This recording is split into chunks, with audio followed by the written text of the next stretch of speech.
está, cristiano? Qué bueno compartir con ustedes otro programa. Semana tras semana compartimos con ustedes temas que a los cristianos nos llaman y nos deben llamar mucho la atención. Como el Señor nos decía y nos pedía que fuéramos sal y luz en medio de las tinieblas, en este programa tratamos de iluminar, de llevar ideas a veces un poquito distintas a lo que estamos acostumbrados a hacer, ¿verdad? Unas veces pues nos vamos mucho hacia el aspecto de la religiosidad o de la práctica constante dentro del templo, que no estamos diciendo que es incorrecto, sino que también tenemos que balancear nuestra vida de cristianos pensando en que estamos inmersos en un mundo donde estamos llenos de retos. Y hablando de retos, quiero comenzar, como siempre, Eduardo García Resach, soy el mantenedor del programa, abogado en la práctica civil, casado con 3 hijos y 3 nietos, y como siempre digo, pidiéndole al Señor que envíe lluvia de nietos. Mis nueras, mis yernas se alegran mucho cada vez que yo le pido al Señor eso. Vaya un saludo a Yumaris y a Marita, a María Angelí. Amigos, se impone en este momento orar mucho por Puerto Rico. El pasado lunes, 1 de mayo, según el mundo entero celebraba el Día Internacional del Trabajador, Puerto Rico también lo hizo, y lo hizo de una manera muy peculiar, una marcha muy concurrida, pero desgraciadamente algunos ejercieron su derecho a la expresión y se extralimitaron, llegando a recurrir al uso de la violencia, rompiendo vitrinas, entrando en faltas al orden civil. Y amigos, este momento es para pedirle al Señor que en medio de la crisis nos ayude a conservar nuestra fe primero que nada. Segundo, a que seamos pacíficos, inspirados en Jesús. Y quiero elevar parte del Salmo 28 a manera de oración inicial.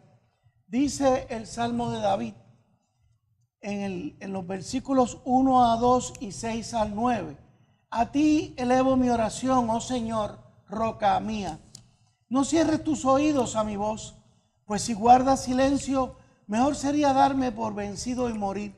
Escucha mi oración que pide misericordia, cuando clamo a ti por ayuda, cuando levanto mis manos hacia tu santo templo.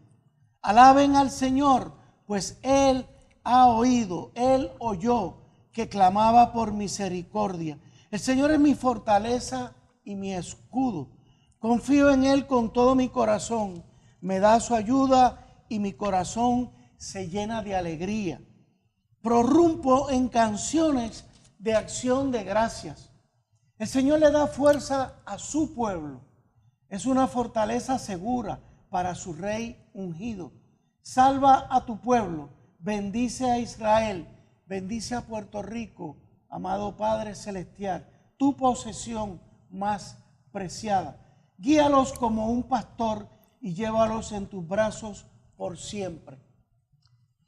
De la misma manera, hermanos, pensando en Pablo, expresamos y afirmamos que estamos seguros de que todo obra para bien. Aún en medio de estas dificultades, aquellos que todos los días obramos en fe, sabemos que todo lo que estamos viviendo como pueblo puertorriqueño, eventualmente el Señor lo va a tornar en bendición y nos va a ayudar a salir de estas grandes dificultades que estamos experimentando. Y un último comentario. no levantemos la mano, nunca, contra otro hermano y menos contra otro hermano puertorriqueño. Este no es el momento y esperemos que nunca sea el momento de levantar la mano y menos proferir palabras soeces o incurrir en violencia física. Que el Señor nos aleje de toda tentación en ese sentido. Este es el momento de escucharnos. Este es el momento de discutir, sí, sí. Y este programa es foro para eso. Pero es para discutir buscando construir, no discutir buscando destruir. Vamos a escucharnos, vamos a ampararnos en que el Espíritu Santo, en medio de esos esfuerzos de diálogo, va a producir, va a parir las mejores ideas para nuestro pueblo. Que así nos ayude Dios. Amén. Hermanos, en el último programa con nuestro querido hermano y pastor Israel Santos. Pastor, bienvenido una vez más. Muchas gracias por la invitación nuevamente. Amén. Yo sé que ustedes recuerdan que en el último programa de hace 2 semanas empezamos, como siempre lo hemos venido haciendo en la serie de apologética, empezamos una serie de programas donde en el anterior recordarán que tocamos el humanismo secular y el humanismo cristiano. Recordarán que el pastor trajo muy bien las cuestiones de los manifiestos humanistas, el primero en el 1933 y el segundo en el 1973, para que viéramos cómo el secularismo, cómo esa corriente de pensamiento que lo que busca es alejarnos de Dios, sacar a Dios de nuestras vidas, se ha venido manifestando, sobre todo en los últimos, diríamos, 70, 80, 100 años. Y les dijimos y les advertimos que teníamos todavía más programas. Pues este es el segundo de esa serie. Y vamos a tratar de hacer una conexión entre aquel programa y el tema que les habíamos adelantado, que era el de la separación de iglesia y Estado, cómo el secularismo ha venido influenciando el derecho, el fundamento de la Constitución, sobre todo en los Estados Unidos, y obviamente las repercusiones en Puerto Rico. Pero, a manera de puente, yo quería que el pastor comenzara hablándonos sobre cómo los secularistas insisten en sacar a Dios del medio y han utilizado lo que usted una vez o me comentó recientemente, la teoría de la gran proyección. Sí. Ayúdenos, pastor. Vamos a ver.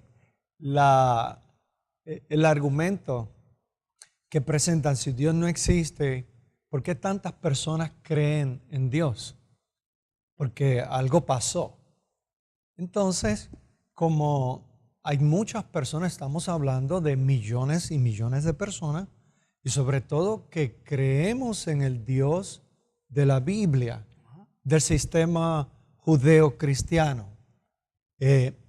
Entonces ellos presentan en una forma muy elocuente la teoría de la gran proyección, que es la idea de que el hombre en su necesidad de crear algo que no se sintiera solo, se creó a un Dios como figura paternal. Y entonces, básicamente, pues el hombre lo inventó, es lo que está diciendo. Y hacen una comparación interesante, especialmente los que siguen a Freud, a Sigmund Freud, que el que cree en Dios es como una persona semejante que está en un desierto, que hay mucha calor, que la persona está recibiendo ese calor y por consiguiente se está perdiendo el agua de su cuerpo, ¿verdad? Se está deshidratando. Como se está deshidratando, comienza en su anhelo de encontrar agua, comienza a proyectar la necesidad de conseguir agua. Y es ahí donde comienza a haber espejismos de agua. Esa es la semejanza que ellos hacen. Esta persona se lanza a esa agua cuando la ve, pero resulta ser que se desilusiona porque es simplemente un espejismo que es producto de su imaginación. Esto lo trasladan entonces a la experiencia de los creyentes en Dios, sobre todo del sistema judeo-cristiano, en caso específico en el cristianismo, específicamente, que es el punto de su ataque.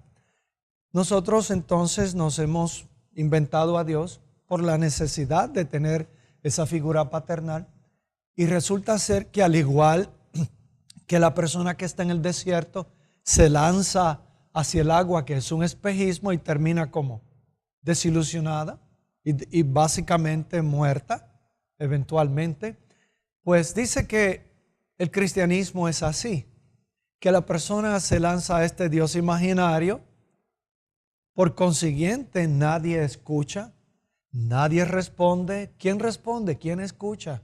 Según ellos. Según ellos. Según ellos. Porque cuando usted va a las iglesias ve los cambios, las transformaciones de las personas que han recibido a Cristo, e incluso algunos que fueron secularistas o ateos, agnósticos, escépticos, ha llegado el momento en que también han tomado de las aguas de Cristo, lo cual se cumple aquello que dice Jesús en Juan, ¿verdad? Que los que creen en Él, de su interior correrán ríos de agua viva. Si no fuera cierto, porque hay tantos seguidores que estamos con Cristo, porque la experiencia es real. Esa es la realidad. Pero las explicaciones del humanista secular es, como tiene la tendencia hasta terca en algunos casos de rotundamente negar la existencia de Dios, entonces traen la teoría de la gran proyección, de que el hombre, la mujer, el ser humano, se inventó a Dios por su necesidad de tener un acompañante. A esto trae otra vertiente, y es que la persona que utiliza esa teoría de la proyección no se ha dado cuenta que ellos también proyectan. Ellos quieren que haya una sociedad, una cultura sin Dios. ¿Cuál es la razón? Para poder vivir conforme a sus deseos. Que no hayan restricciones dentro de los deseos que ellos tienen. Y por consiguiente, se proyectan ellos mismos a que Dios no existe. Por lo tanto, si Dios no existe, se cumple aquello de los existencialistas: comamos, bebamos, porque mañana moriremos. ¿Qué sucede con todo esto? Cuando miramos el resultado de ambos, usted puede notar que el secularismo crea también un nihilismo, que es importante que para el próximo segmento entonces lo toquemos y hablemos sobre eso. Sí. Amigo, este segmento ha sido una pruebita, así que no se retiren, que volvemos con ustedes en unos instantes.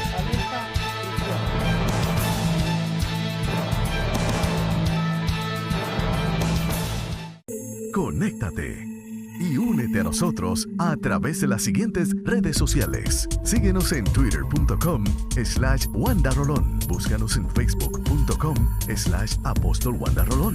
Véanos en youtube.com/wandarolón y también en vimeo.com/la senda antigua. www.alaba.org.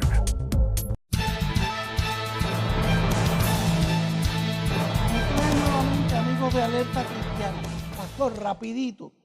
Obviamente, de lo que me está contando, lo que me está hablando de la teoría de la gran proyección de los secularistas, vemos que se conecta inmediatamente con la falta de propósito en la vida, el nihilismo. Recuerdo a Nietzsche, Exacto. con todos sus libros. Sí, de Que filosofía que Dios ha nihilista. muerto. Exactamente, él acuñó esa idea de que Dios ha muerto filosóficamente, muere. Si se mata filosóficamente a Dios, ¿verdad? Con este tipo de filosofía. Y recuerde que las filosofías que las personas tomen como cosmovisión determinan su comportamiento. Eso, en otras palabras, las ideas tienen consecuencias. Exacto. Las ideas traen consecuencias. Y aquí, en el caso de los secularistas, deben tomar en cuenta de que lo uno de no creer en Dios le va a llevar entonces, eventualmente, al nihilismo, que es que la vida no tiene ningún propósito. Ahora, observe las personas que han abrazado el nihilismo. ¿A qué acuden? En el caso de Friedrich Nietzsche, de una forma bien abreviada, como la vida no tiene propósito, el asunto es, Nietzsche nos dice que hay que establecer entonces nuestra voluntad. Cuando un estudiante, por ejemplo, recientemente de los casos, el de Columbine High School, recuerda bien. Sí, la masacre de los muchachos que mataron en la escuela superior. En las escuelas superiores.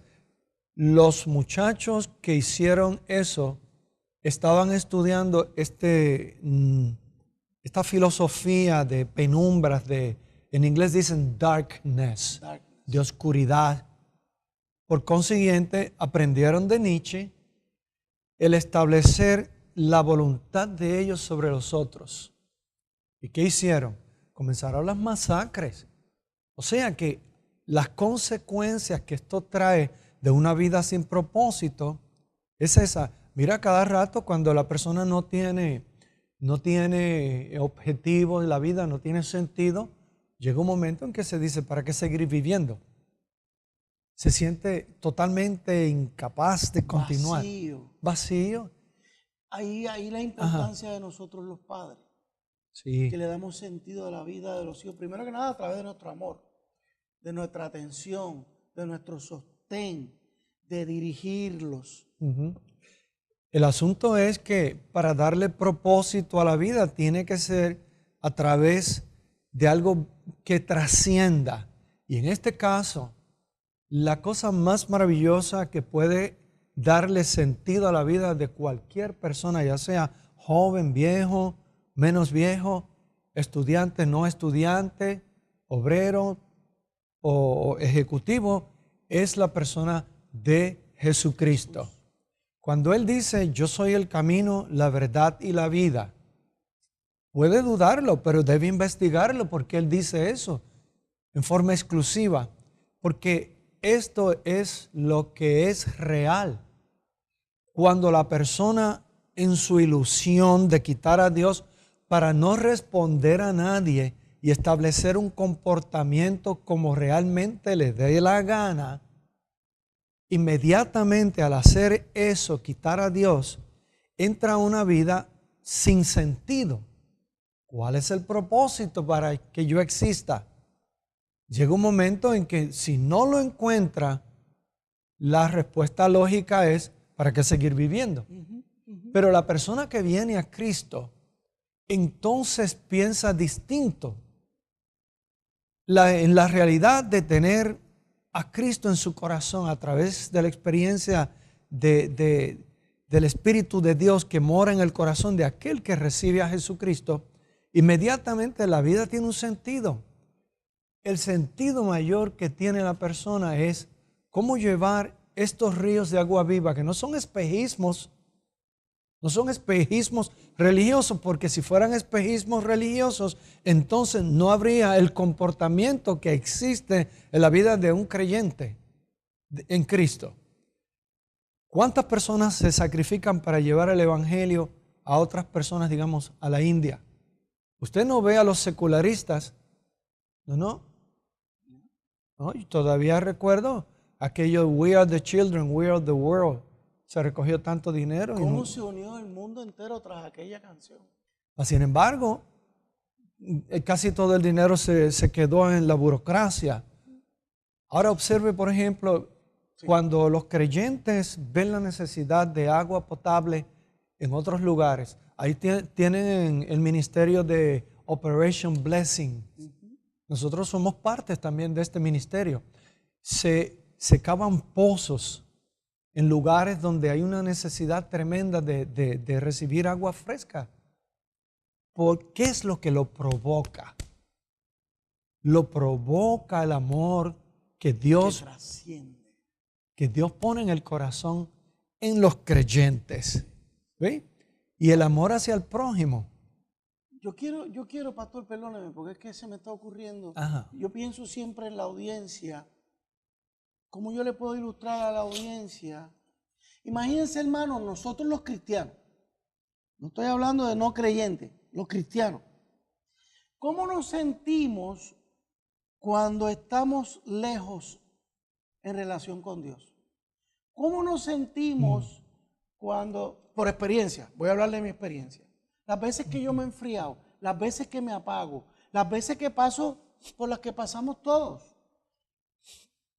Yo no me levanto igual cuando yo estoy lejos de Cristo a cuando estoy cerca.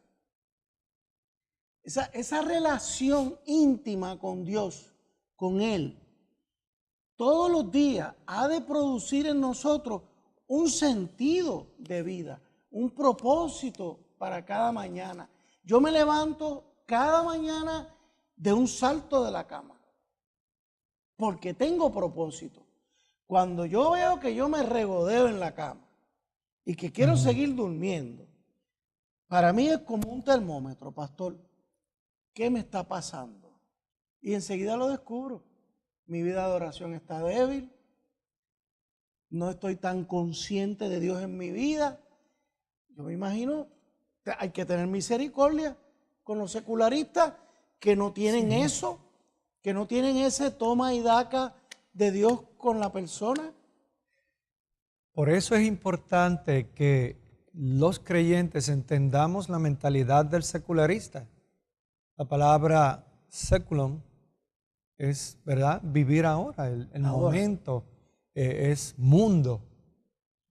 Ellos no tienen a Dios en su corazón, dicho sea de paso, lo niegan, por consiguiente actúan conforme a esa cosmovisión.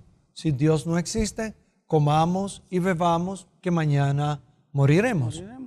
Entonces, la vida no tiene propósito. ¿Cuál es el propósito entonces de la vida? Porque no puede ser el comer y beber y acostarse y al otro día. Y crea unos vacíos. Y es ahí donde la persona comienza a buscar. Tiene que haber algo más.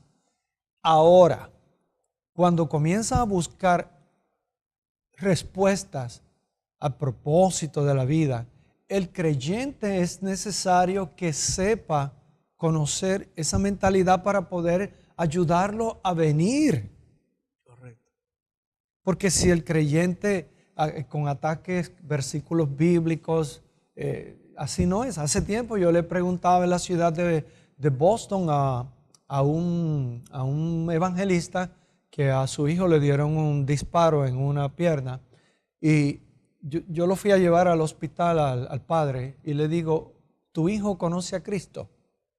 Y él me dijo, bueno, yo le he dicho que si no se arrepiente, el diablo se lo va a llevar. Oh. Y por aquí el diablo vino a matar, el diablo vino a robar, todo era el diablo. Entonces paré el auto y le dije, escucha, varón, escucha bien, varón. ¿Tú te has dado cuenta que tú no estás hablándole de Dios, tú estás hablando del diablo? Del diablo. ¿Por qué no le hablas del amor de Cristo? De la misericordia. De la misericordia, del perdón, del propósito. No hay cosa más maravillosa que sentirse perdonado de todo pecado, de toda maldad. Y la seguridad al estar con Cristo. A mí me fascina este versículo del capítulo 10 de Juan. Se lo voy a rapidito. Dice el Señor Jesús, mis ovejas oyen mi voz y yo las conozco y me siguen. Pero el 28 dice, y yo les doy vida eterna vida eterna. Y cuando habla de vida eterna y dice, y no perecerán jamás, me encanta esta, ni nadie las arrebatará de mi mano. Mi Padre que me las dio es mayor que todos y nadie las puede arrebatar de la mano de mi Padre. Si nosotros le presentamos a estos hermanos, amigos seculares, a ese Jesús y no a un Dios que juzga y castiga y macetea y todo lo que usted pueda decir, me pregunto si será por eso que ellos se alejan, porque no le quieren rendir cuentas a ese Dios.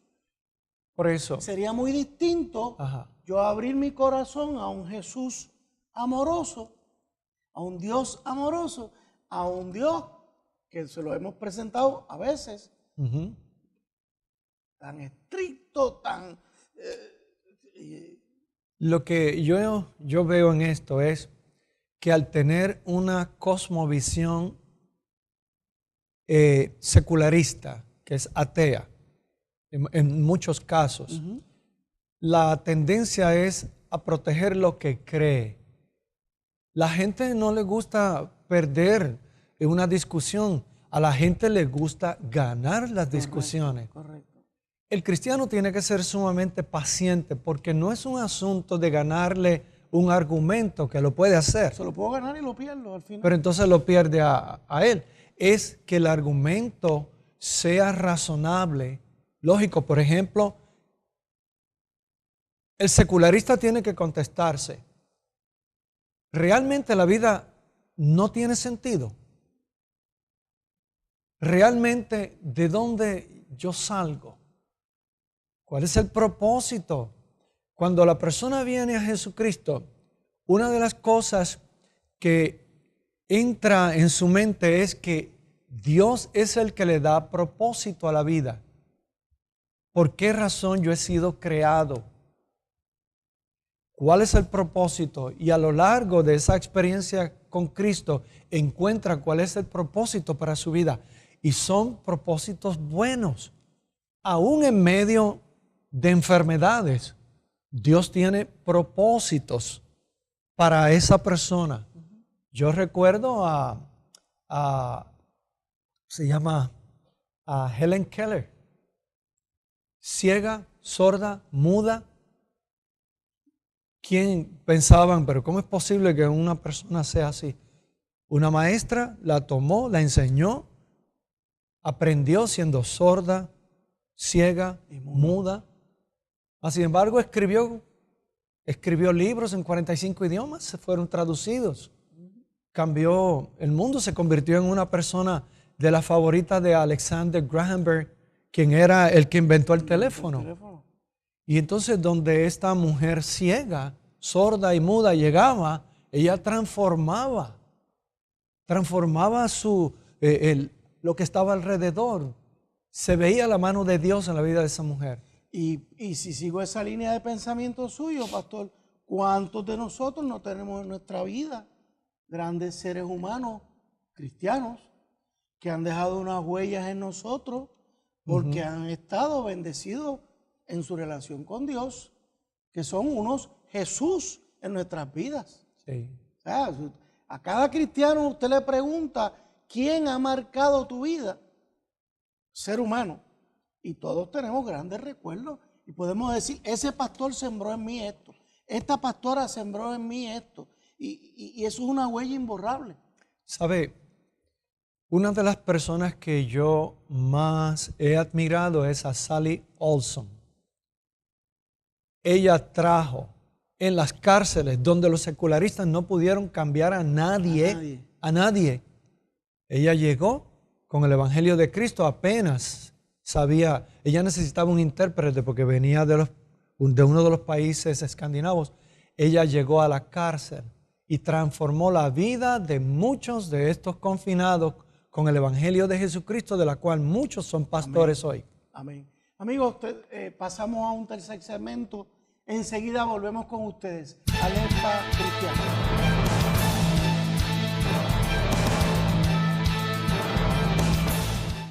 Conéctate únete a nosotros a través de las siguientes redes sociales. Síguenos en twitter.com/wandarolón. Búscanos en facebook.com/apóstol Wandarolón. Véanos en youtube.com/wandarolón y también en vimeo.com/la senda antigua. www.alaba.org. De regreso, amigos, Alerta Cristiano.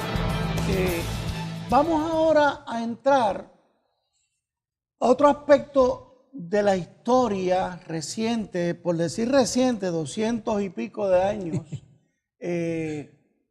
donde hemos visto un fluir hacia el estado actual, donde el secularismo ha hecho grandes entradas y ha afectado, específicamente pudiéramos hablar de los Estados Unidos.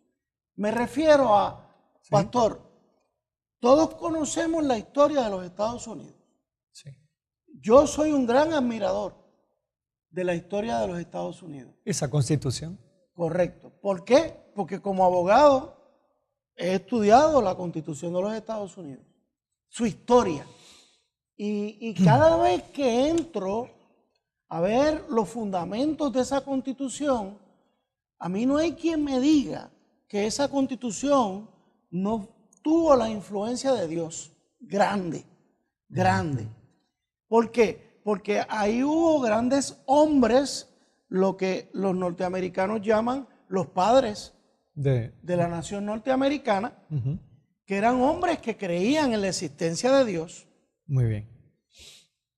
Y usted no hace nada más que mirar esa Constitución, esos derechos, los Bill of Rights, la Carta de Derechos, la primera enmienda, que es la que establece la libertad de religión, y cómo la pusieron primero, porque tenía mucha importancia. Entonces, vemos que habían cristianos de la tradición judeocristiana, habían deístas. O sea, eran, por decir mínimos, los que se podrían identificar como ateos o no creyentes en un Dios. Esos primeros años, pastor, yo diría que fueron los que le dieron más la esperanza al mundo de que estábamos en la presencia de algo grande. No lo puedo negar, eso es así. La Constitución de los Estados Unidos tiene 200 y pico de años y apenas ha tenido, yo creo que no llegan ni a 20 enmiendas. Estoy tratando de recordar esos detalles, pero es de las constituciones más firmes, más fuertes, más permanentes. ¿Por qué? Porque tuvo unos enormes cimientos en la fe cristiana. Ahora, pastor, ¿qué ha pasado? Ha mencionado una serie de datos ahí, vamos. Un paréntesis. Ahora yo no estoy hablando aquí hoy como abogado. Ahora yo voy a ser el periodista que interrogo al apologista que desde el punto de vista de la filosofía, de la fe, nos va a hablar de cómo él ve este asunto de la separación de iglesia y Estado, que es a donde queremos llegar. Sí. Pastor, usted tiene la palabra. Es bien interesante lo que acaba de mencionar, porque habían dos corrientes. Estaban los deístas, que eran los que creían que Dios hizo el mundo y se olvidó del mundo y lo dejó ahí, sálvese quien pueda. Y estaban los cristianos que tenían el fundamento de los derechos del ser humano, que son intrínsecos, que Dios le da, la dignidad del ser humano y demás. Pero hay algo aquí importante, y es que las interpretaciones o reinterpretaciones a la primera enmienda y tratan de ignorar los secularistas el trasfondo histórico. Si recuerda bien cuál era el objetivo principal de los que vinieron a los Estados Unidos, ¿verdad? Nuevo mundo. Al Nuevo Mundo. era buscando libertad religiosa. ¿Qué era lo que sucedía allá?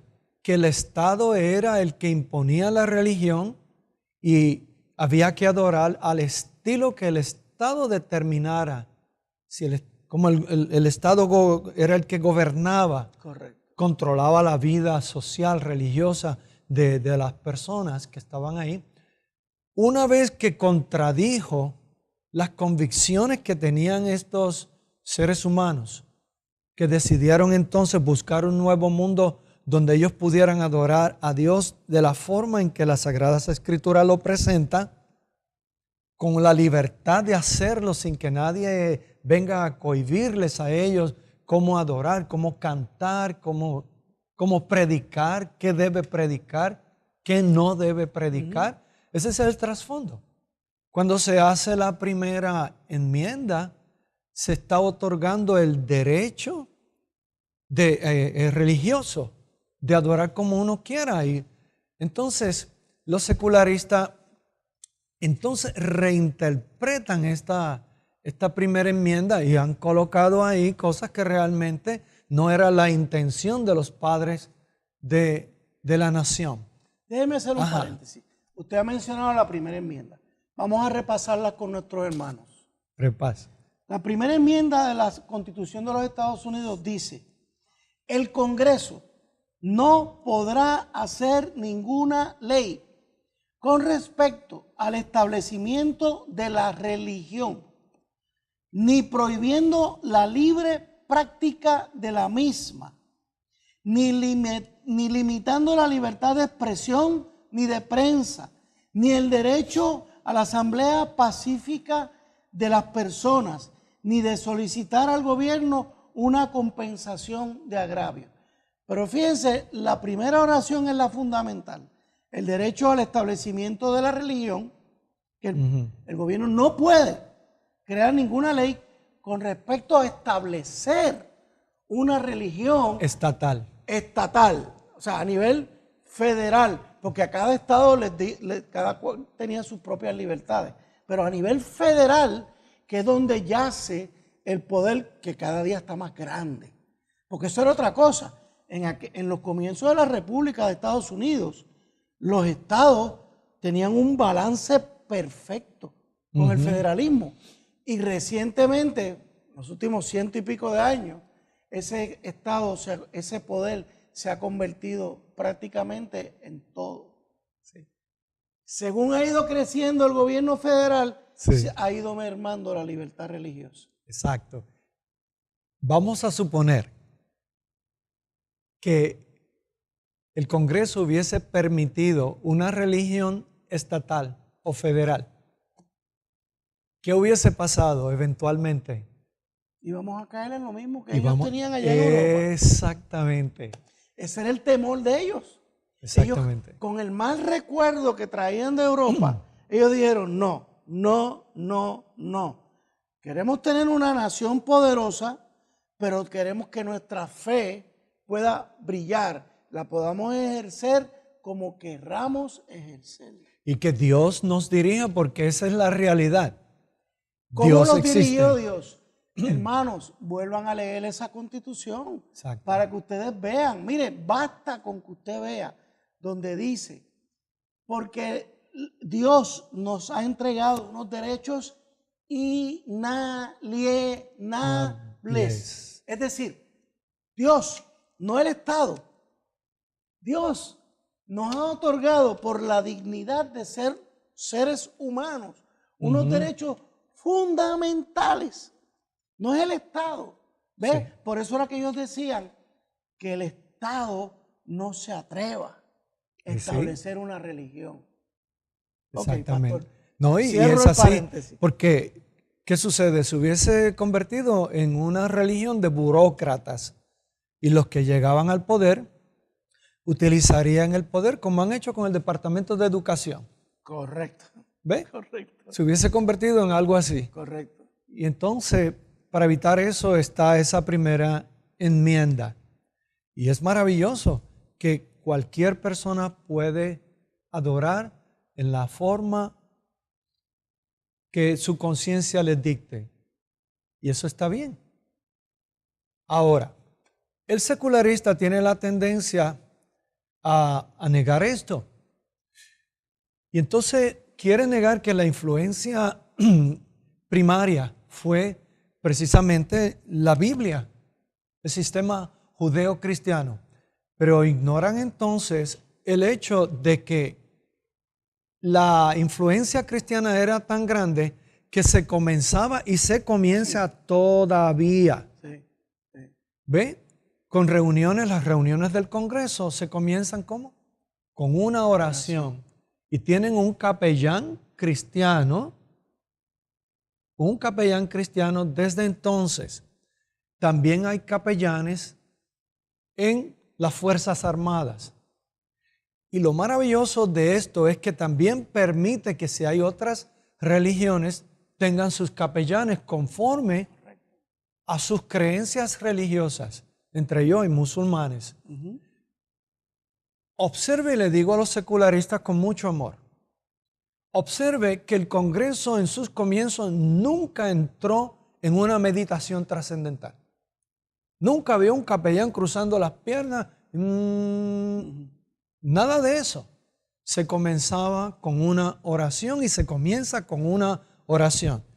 No se puede negar que cuando se habla de religión aquí, se refiere principalmente al sistema judeo-cristiano.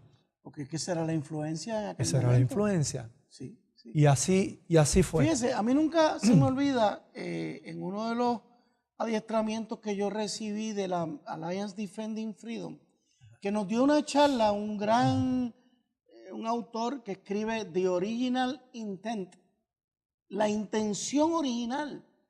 Y es un libro así de grueso sobre todos los fundamentos cristianos en la vida legal y jurídica de los Estados Unidos. Y él señalaba que en esos primeros años había cultos en el Capitolio, en Washington. Tampoco señalan que las grandes universidades fueron fundadas por cristianos. Yale, Harvard, Princeton, Oxford, Dartmouth, todas, Brown University. O sea, increíble. Amigos, nos queda un segmento, no se vayan, que la cosa se pone interesante. Alerta cristiana.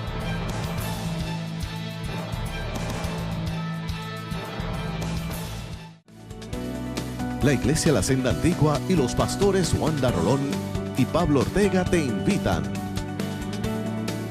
Martes y viernes, 7:30 de la noche, culto de adoración. Jueves 7:30, culto de jóvenes, Generación Antorchas. Y domingos, 10:30 de la mañana, culto impactando naciones. Ven y sé parte de nuestra familia. Carretera 861, kilómetro 4.4, Barrio Piñas, Indo Alta. Y recuerda, nuestra casa es tu casa.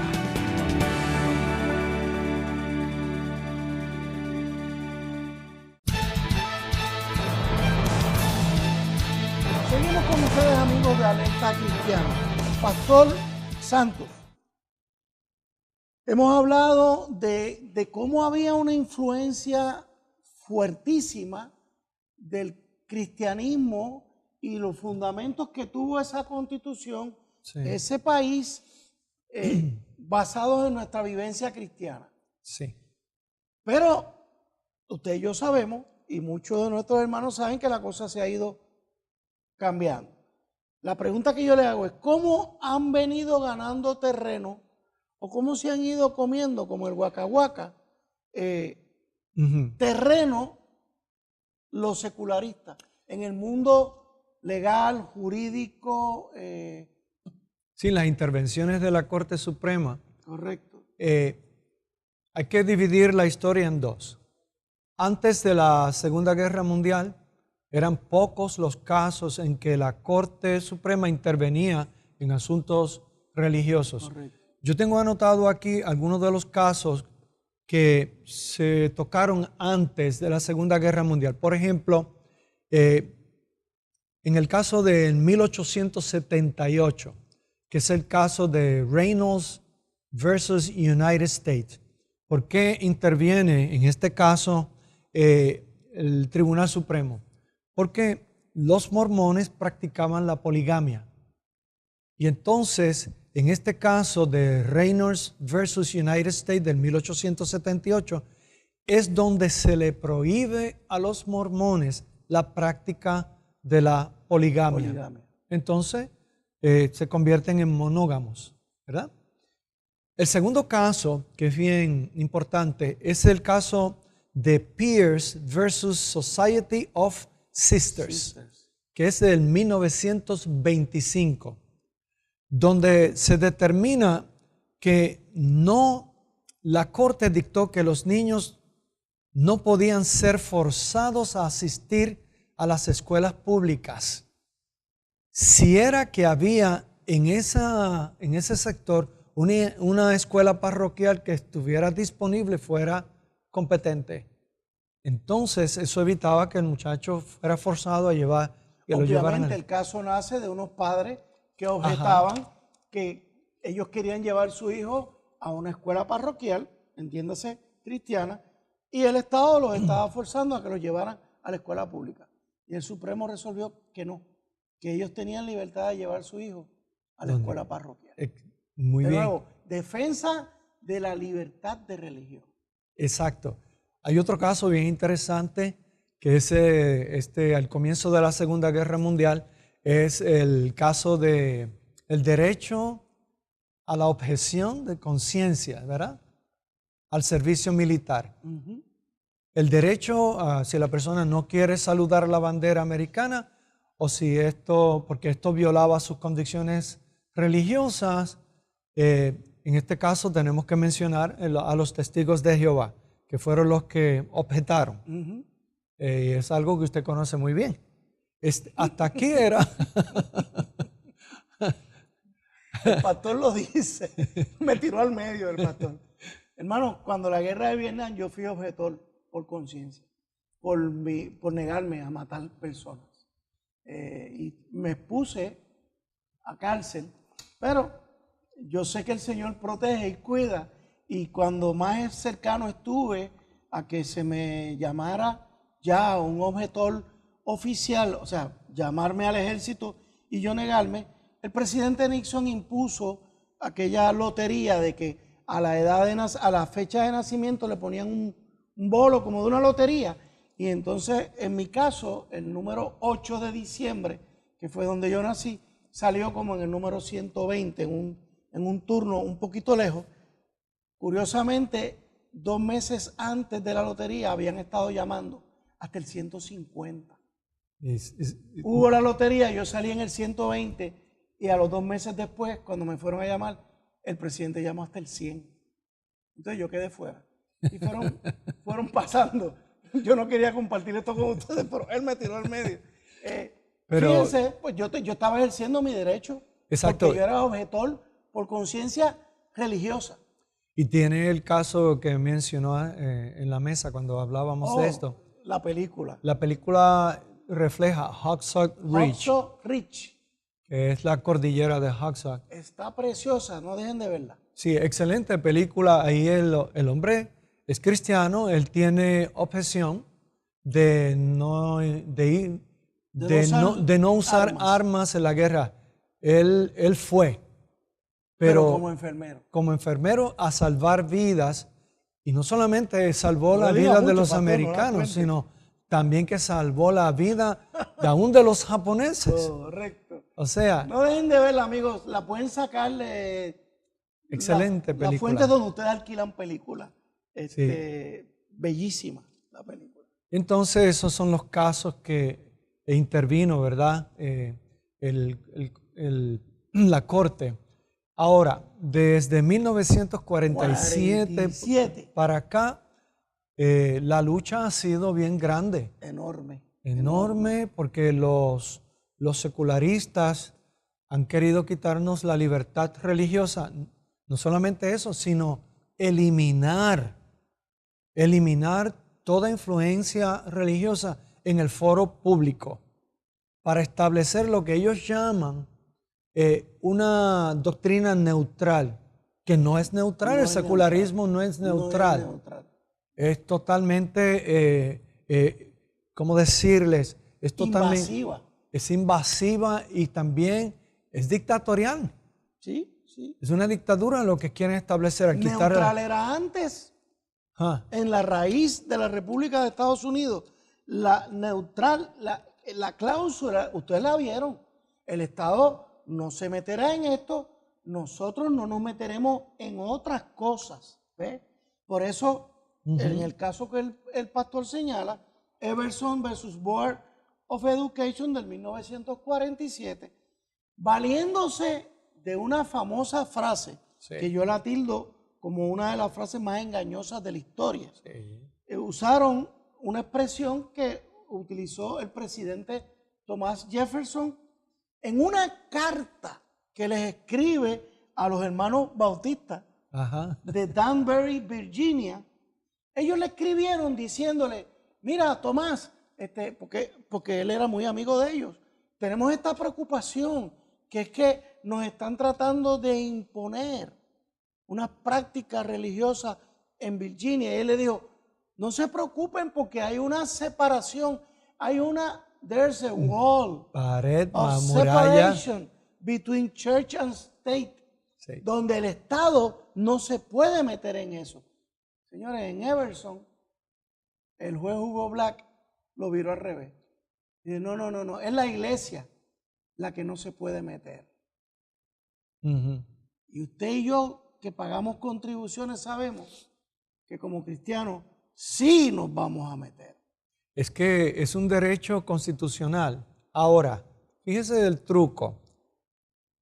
Hay un grupo de abogados y estudiantes de leyes que intimidan a los cristianos porque hay mucha ignorancia en el pueblo cristiano respecto a esto que estamos hablando. Mi sugerencia es que se informen bien y que conozcan la historia, porque al conocer la historia sabe que les están mintiendo. Y algunos de estos abogados simplemente repiten lo que aprendieron de sus maestros. Algunos ni siquiera sabían que eso no es cierto. Correcto. No es cierto. No, y entonces nos hemos tragado, ya, se habla de, no, está violando la separación de iglesia y Estado. Sí. El muro de la separación de iglesia y Estado. Señores, esto fue una frase metafórica. Bueno, que se trató de utilizar. Claro, siempre lo metafórico es peligroso. Porque viene para interpretaciones.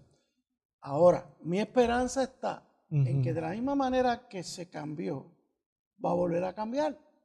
¿Por qué? Yo soy de los que creo que la iglesia debería desarrollar jóvenes que fueran constitucionalistas. ¿Sí?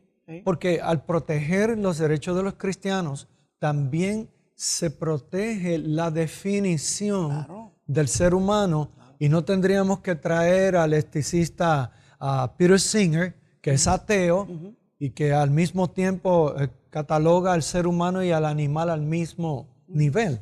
Correcto. En cambio, el sistema judeo-cristiano es Dios quien establece lo que somos. Lo que pasa también, claro, estos son argumentos que uno tiene que elaborar. Yo recuerdo cuando yo comencé allá para el 2007, de lleno en las luchas en Puerto Rico, con Milton Picón, con Mirna Yolanda López Peña, con Ivette Montes, en la Alianza de Juristas Cristianos, que nos daban en la cara con este muro.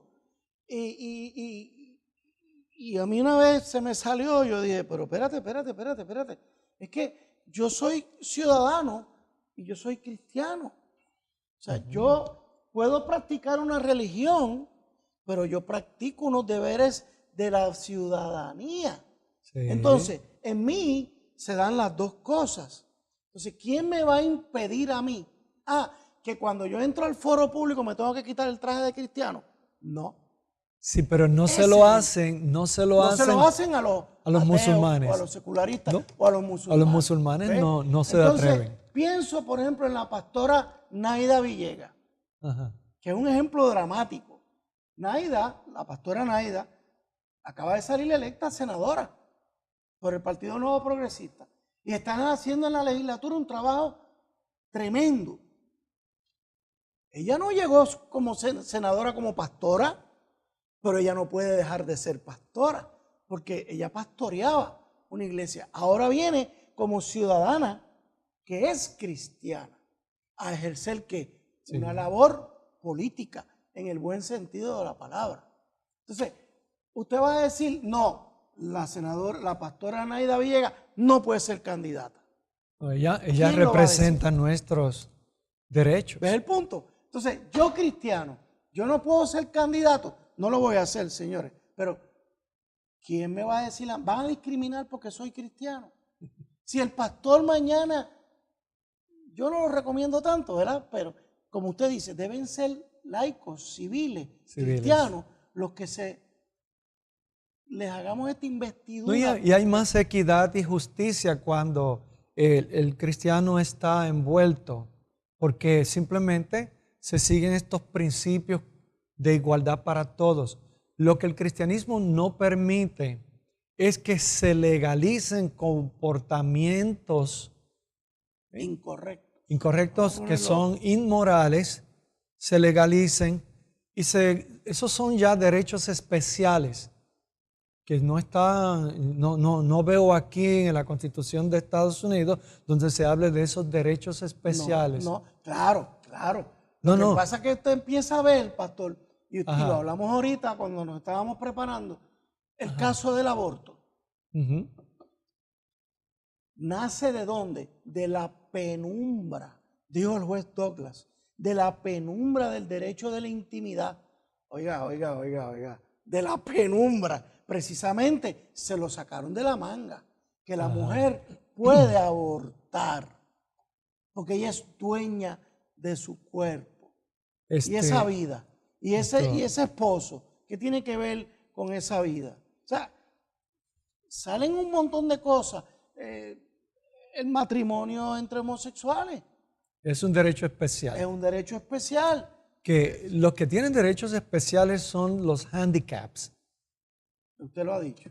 Los handicaps que se les hace, si van a un restaurante se le pone la rampa. Correcto. Y eso es distinto. Y ellos han tomado eso para buscar otros, o sea, los homosexuales, derechos especiales como si ellos fueran handicaps en alguna. Amigo, esto pica y se extiende. Y nos falta el American Civil Liberties Union. Todavía nos queda de este tema. Así que, amigos, gracias, pastor, una vez más. Amigos, vayan a YouTube, vean los programas que están allí guardados sobre estos temas y estudienlos. En el nombre del Señor los bendigo y les doy las gracias por su atención. Alerta Cristiana.